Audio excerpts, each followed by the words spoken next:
Lots of fun stuff. Matt, how are you? Good to see you. How about a quick tour of the facility? Love that. Okay, let's go take a look.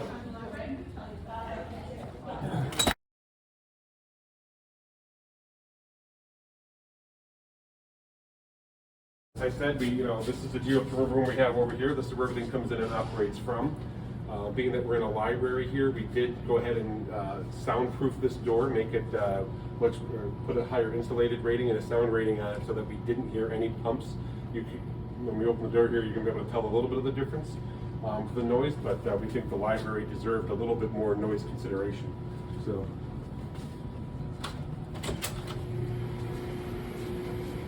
This is it. This is all there is to it.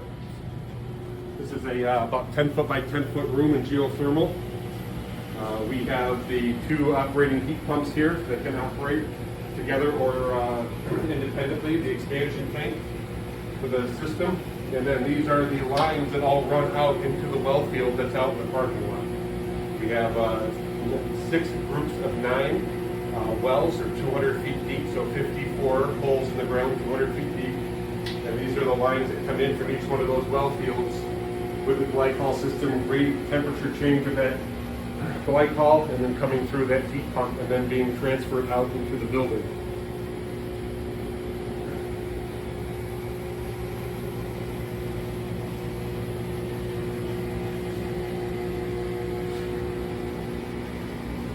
Some mechanicals in manifolds and electric motor pumps. Be able to help push some of that stuff around. Temperature gauges. Looks like the one heat pump is actually off at the moment. The other one is operating, bringing in about 44.7 degrees. So you said one is off. It's not working too hard then? Nope, not working too hard. Nothing's really drawing. We're in a nice temperate day here today, right? So there isn't a whole lot of heat or cooling that are needed in this facility at the moment. So it's telling me what's coming in, and then these pumps will kick on depending on the heat pumps in the building, drawing or asking for heat or cooler air.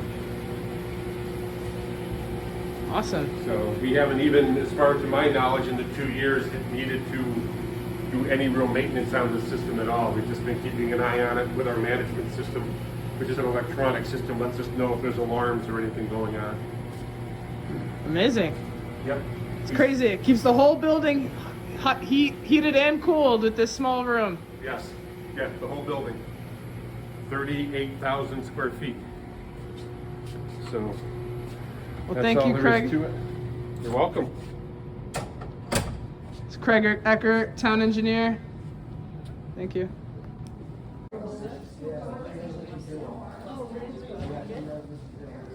Hi, everybody. Thanks for coming out tonight. My name is Sarah. I am the adult program librarian here at the library. Real quick before we get started, I just wanted to mention that we have a hearing loop available if anyone wants to use it. We've got, it can work with your T-coil if you have one, or there's a headphone you can wear. So if you want, there's the back, and I can help you get set up with that if you're interested. But I'm going to pass it over to Matt now. Thanks, Sarah. Thanks, Sarah. Is it loud enough? I gotta see how that works with the math. Okay. Also, there's snacks over there, so help yourselves, like while I'm presenting or afterward. Quick overview of what we're gonna do. So we're gonna give you information about 2 awesome programs tonight. One of which is the HeatSmart Monroe campaign, which is what I do.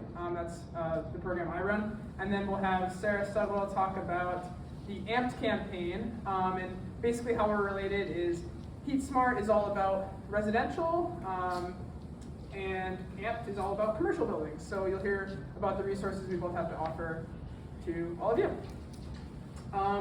So I'll get started about HeatSmart. My name is Matt Corona. I work for the HeatSmart Monroe, I work for the Climate Solutions Accelerator. That's the nonprofit that I work for. We're a climate-focused nonprofit based in Rochester. And I run the HeatSmart Monroe campaign. That's what I do for the accelerator. So what is HeatSmart? We're a NYSERDA-funded clean heating and cooling campaign. NYSERDA, that's a New York State Energy Research and Development Authority. You don't have to remember it. It's a state agency that's trying to move the state toward clean and renewable energy and all the different sectors. And so heating buildings is one of those.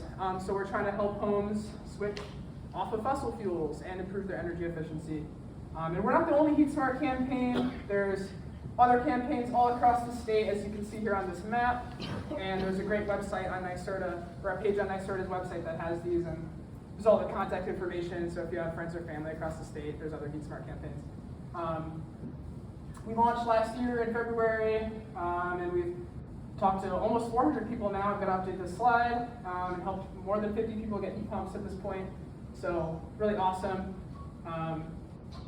So what are we exactly? We're a free and public resource for people to get information about heat pumps, about home energy efficiency, and about the incentives, and really find contractors that make sense for what they want to do. So we act as like a guide for people to get information about all of that stuff. And why do we exist? Because ultimately, to combat climate change, we need to electrify everything. All our buildings, we have millions and millions of buildings. Kind of crazy, overwhelming thing to even say, right? But you know, most of our buildings are heated with fossil fuels, whether it's natural gas or propane or fuel oil. So ultimately, we need to electrify all of them. So the reason we exist is to help accelerate that transition here in New York State, specifically in Monroe County. We're not going to watch this video, but Saul Griffith from Rewire America is awesome. Is really pushing this at the national and international level even. Look him up later. Very powerful speaker. Oh no. Look them up now. He wants us to watch his video.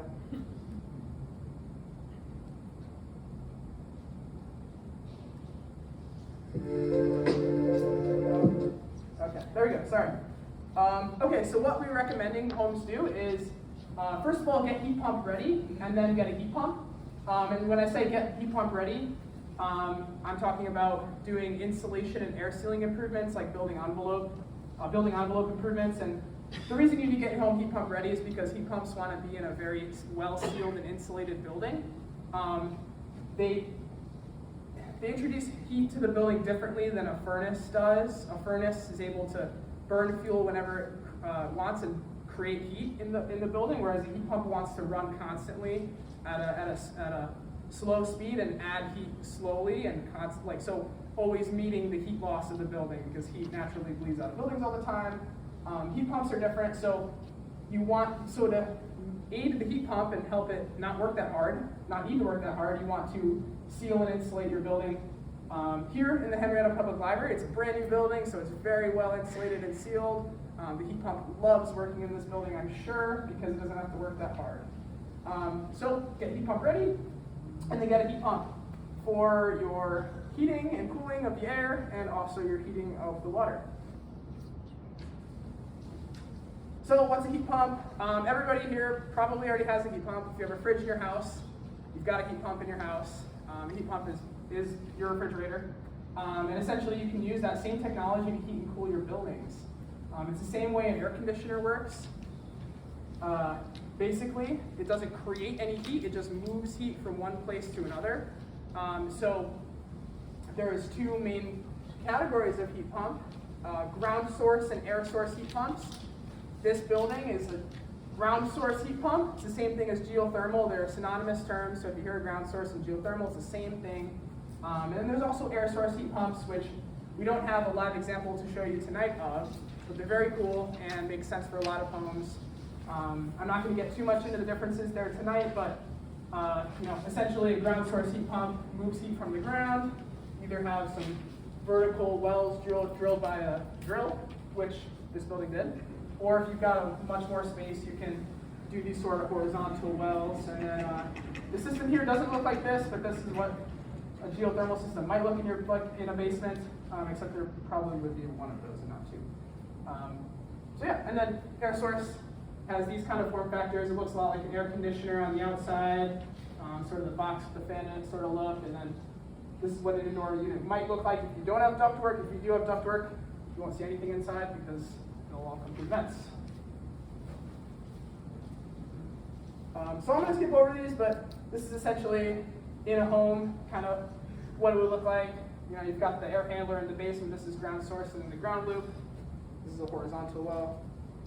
And then air source looks similar, except instead of the ground loop, you've got the outdoor unit for air source. And in the case of, if you don't have ductwork, it would look a lot like this. You've got the outdoor unit, and then the indoor unit would look something like a radiator, or you've got the like up on the wall kind of units, or you can even hide them in the ceiling or in the walls and run short lines of ductwork to hide them if you don't want to have them take space up on your wall. And I'm going to really breeze over this slide. The big takeaway here between air source and ground source is that air source it's about the same cost as natural gas and air conditioning up front. Not much in terms of savings. Switching from natural gas to an air source heat pump, they're about the same cost to operate. If you're switching from anything else, fuel oil, propane, electric resistance, you'll save a ton of money switching to an air source or a ground source heat pump. So it's a great option in that case. The other side, ground source, is about double the cost of air source out front for any given building, or any given residential building, I should say. About double, give or take. But the other thing is that it's way cheaper to run. So in the long term, despite the upfront investment, it should pay itself off. And then again, I'll say that switching from anything other than natural gas, you'll save a ton of money to either of these types of systems. And I'll share these slides so you can look at some of the other differences, and I'm happy to talk to anyone individually, but there's other slight differences, like the lifespan. Ground source lasts a little bit longer. There's also some technical constraints, like you need space for the drill rig if you have ground source, but yeah. And then you might be wondering why we have a groundhog as our spokesrodent. His name is Doug Burrows. He's a great spokesrodent because ground source is more efficient than air source, and the reason it costs less to run is because it's using the stable temperature of the earth all year round to heat and cool your house. It's drawing on 50-degree ground under a few feet. It's about 50 degrees all year round, as opposed to the cold air outside like air source does. And air source does a great job even in the winter. It's just you need more energy to pull heat out of cold air as opposed to the warm ground. So Doug is a great spokesperson because that's how they live in the winter. Is burrowing animals burrow in the ground and use the temperature of the earth, the stable temperature of the earth to live. So that's why he's our spokesrodent. Pretty cool. So just to summarize, why do we need heat pumps? Because we need to electrify everything. They're very energy efficient. They make a lot of sense in terms of energy usage. They do heating and cooling, so you only have to replace one thing every 20 years instead of two things. They can improve your indoor air quality. You'll definitely save money switching from anything other than natural gas. Although there's an asterisk there because natural gas and other fossil fuels will probably increase in the next 2 decades in price as we shift away from fossil fuels as a country and nationally. And yeah, there's the reduced environmental impact. Just to touch on this quickly, it's never been more affordable. There's grants for insulating and air sealing, tax credits, federal tax credit of 26%. This just happened in New York State, like literally over the weekend.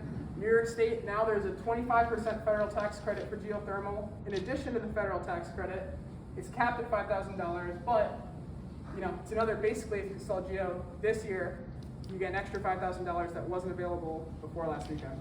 So, awesome, really exciting. And then there's rebates from the utilities and great financing available through the state as well. And in the case of some of the income-based programs, we can help you figure out if you can qualify for those. Just get in touch with us. We help people apply to all of this stuff and work with contractors that can help you use these incentives as well.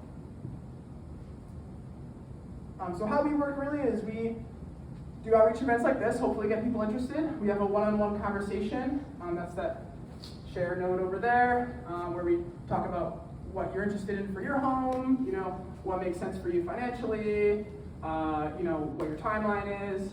I help you find a contractor we can do a home energy audit with, and that's where an opportunity for a contractor to look at your ductwork. They're going to look at your heating system, how well your home is sealed. They're going to be able to recommend some improvements, potentially, insulating your attic maybe, or your rim joists in your basement, or they might recommend a heat pump. And then it's up to you to review those recommendations. We're happy to help you do that. It's part of our process is to hold contractors accountable, make sure they're recommending things that make sense for you, and then you can make a decision one way or another. We don't make any money off of the interactions we have with folks. We don't get any kickbacks from the contractors. We don't have an incentive to try to sell you a heat pump. I want to help people make a good decision for them, whether it's a heat pump or not.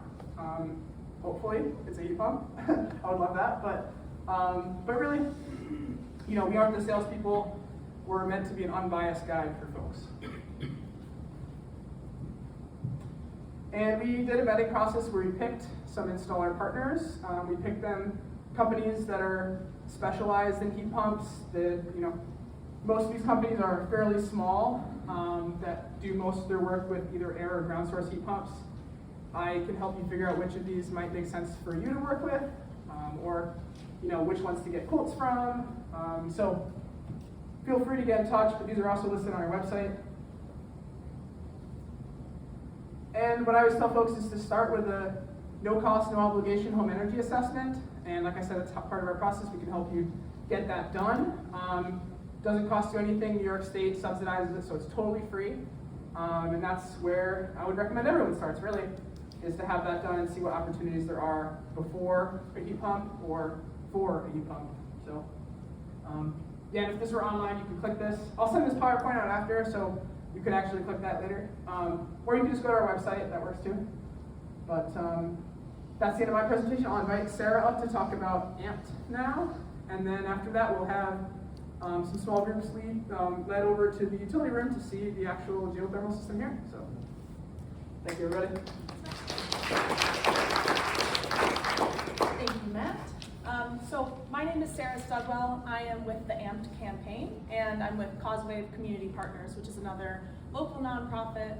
We work with other nonprofits to help them meet their mission and work on these kind of community coalitions where the problem and the solution is bigger than one organization can tackle alone. So AMPed, it is a unique collaboration of all these different organizations, from nonprofits, municipalities, and for-profit organizations. So we have a really strong board, our steering committee. We have great partners within the community, and we're trying to reach as many organizations and businesses to make beneficial electrification choices. So the reason we exist is to mitigate the impacts of climate change by reducing carbon pollution caused by fossil fuels, and instead encouraging the adoption of beneficial electrification.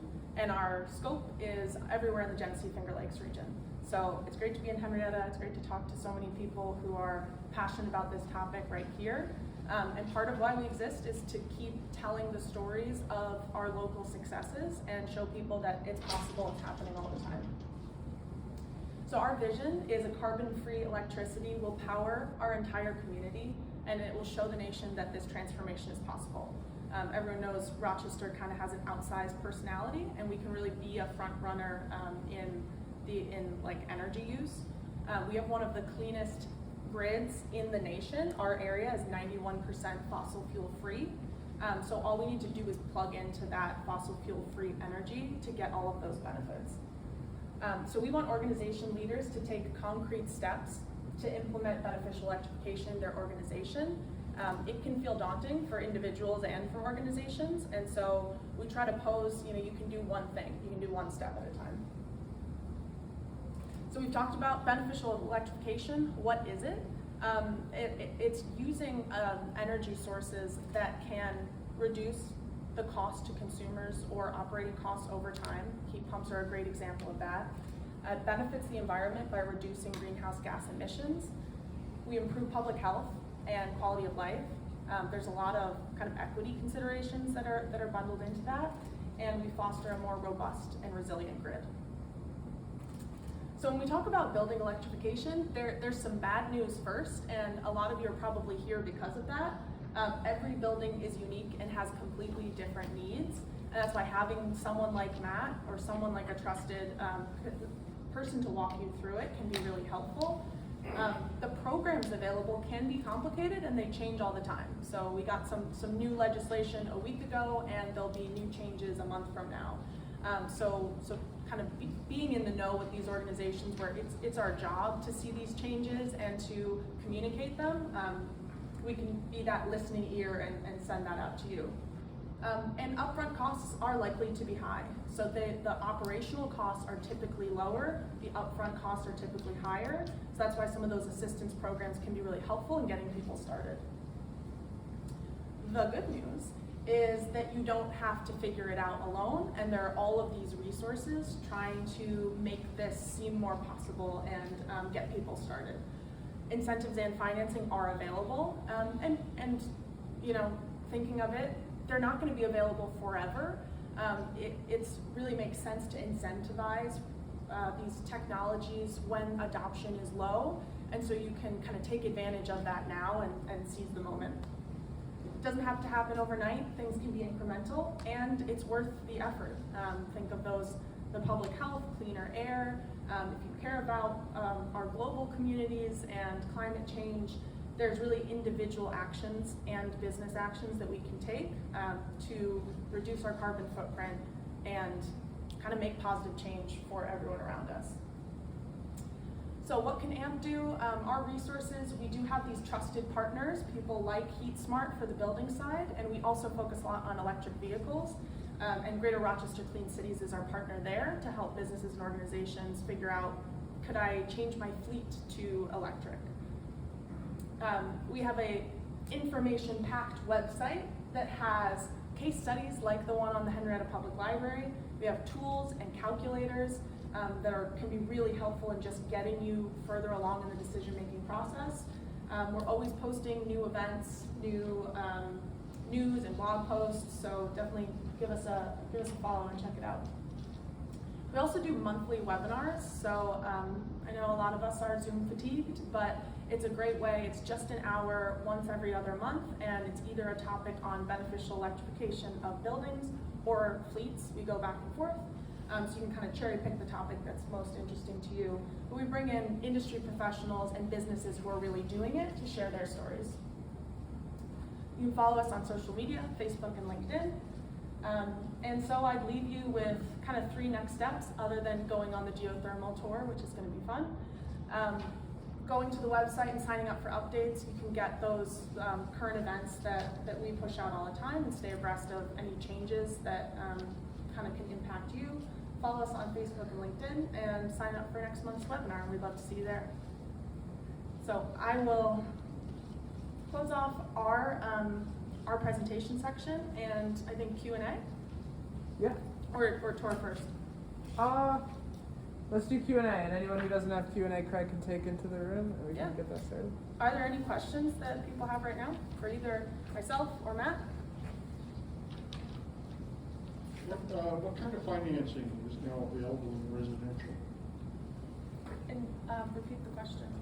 Yeah. So the question was asking about financing for residential buildings. So there's a few options. The state, NYSERDA, offers financing for residential buildings. You can get a really good rate if you're in the low to moderate income category, which I can help you figure out. It's a lot, surprisingly higher than you might think. But the financing is not bad. It can go up to $25,000, and it covers 7% interest. And then they'll also cover there's a bridge loan to cover the upfront cost of the tax credit.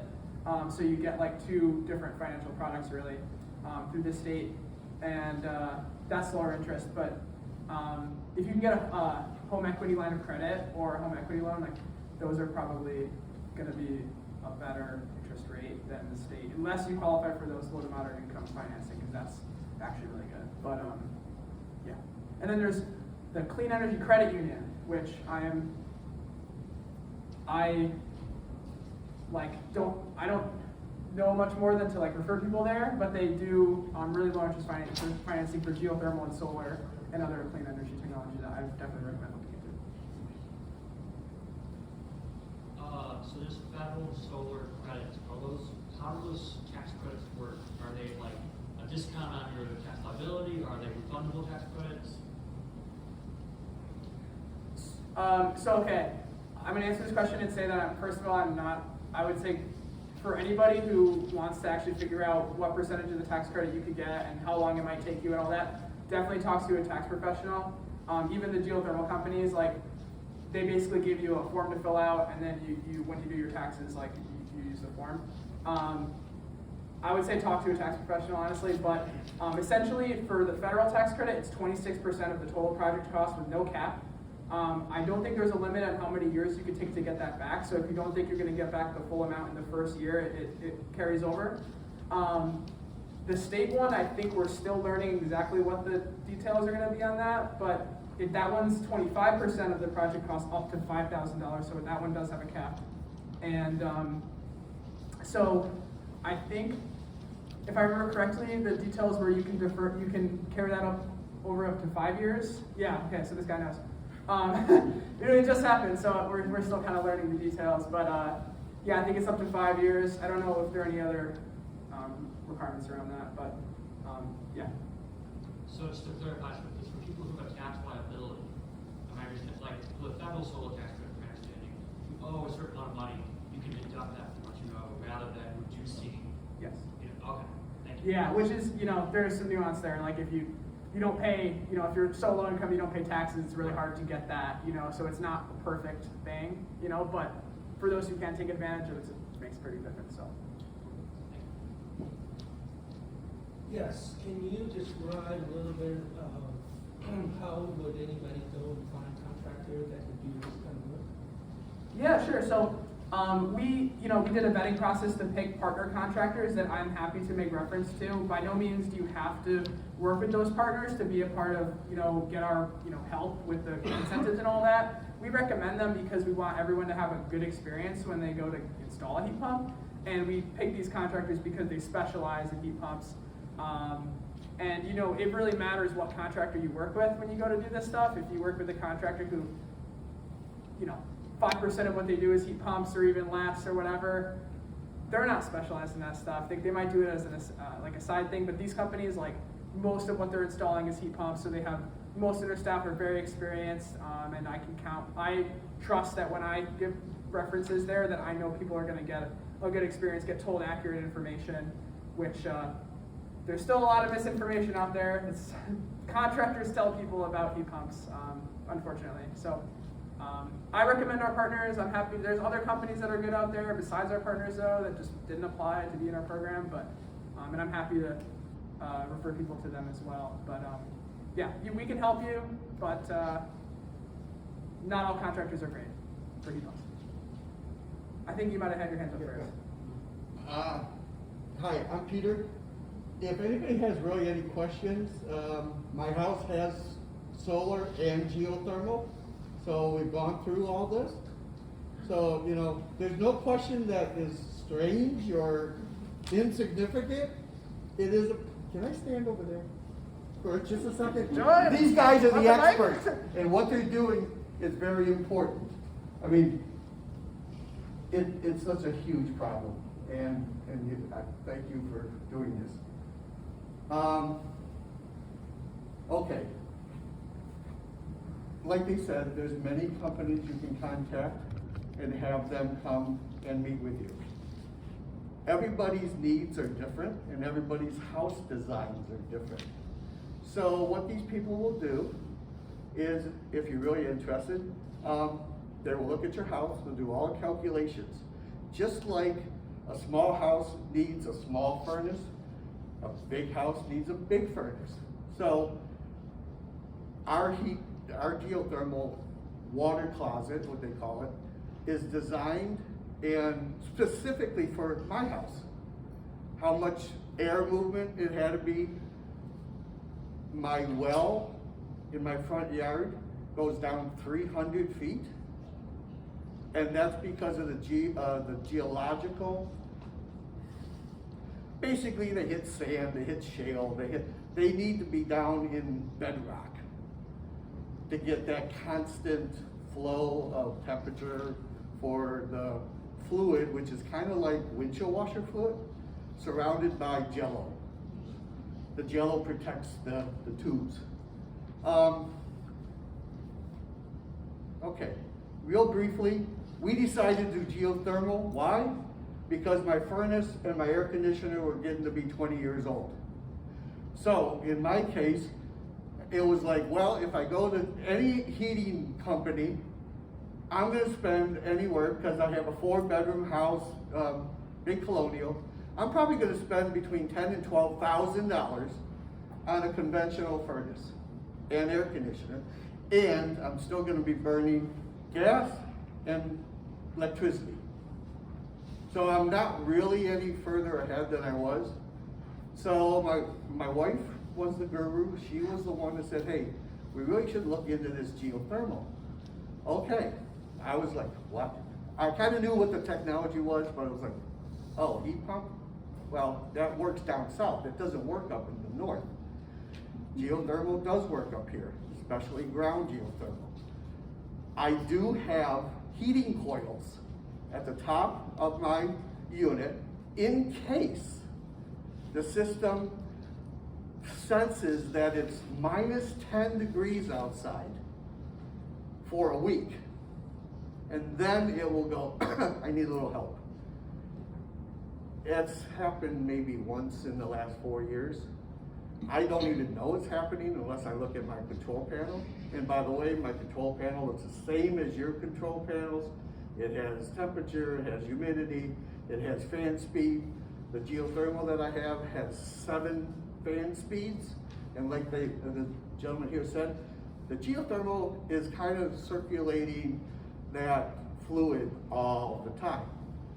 My heat doesn't really feel like heat because it's comfortable. I can feel air, but it's not like, you know, years ago when you stand on top of the heat run and go, oh, that's so good because it's cold. My house never gets cold. And if it gets a little cold, the fan ramps up. But the heat's always there. Now, I will tell you this, air conditioning is phenomenal. I mean, I could have it snow inside my house at no cost. Because I don't have a 220 outlet outside burning electricity and that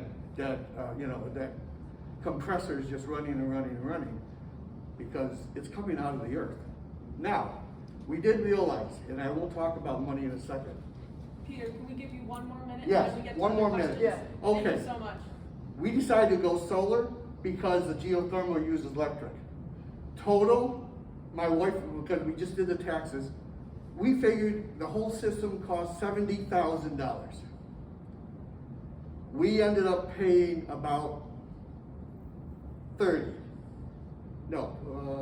16 for one, 15, 17 for the other.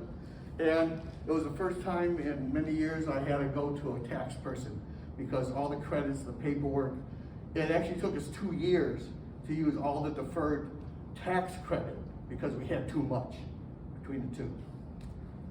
Big one there. Oh, and I just checked today, in the last 4 years, my house has reduced 23.5 tons of CO2 that's not in the air.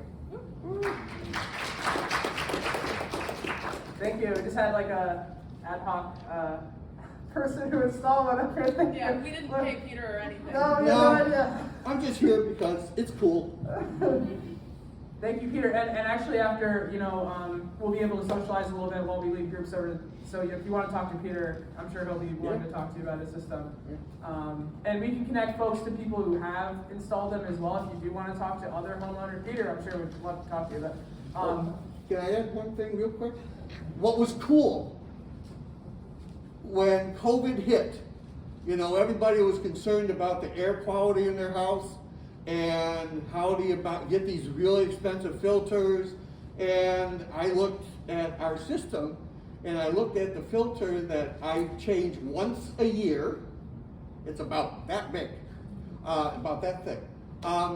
It was already the top rated filter on the industry for everything. So I was already, hey, all right, cool.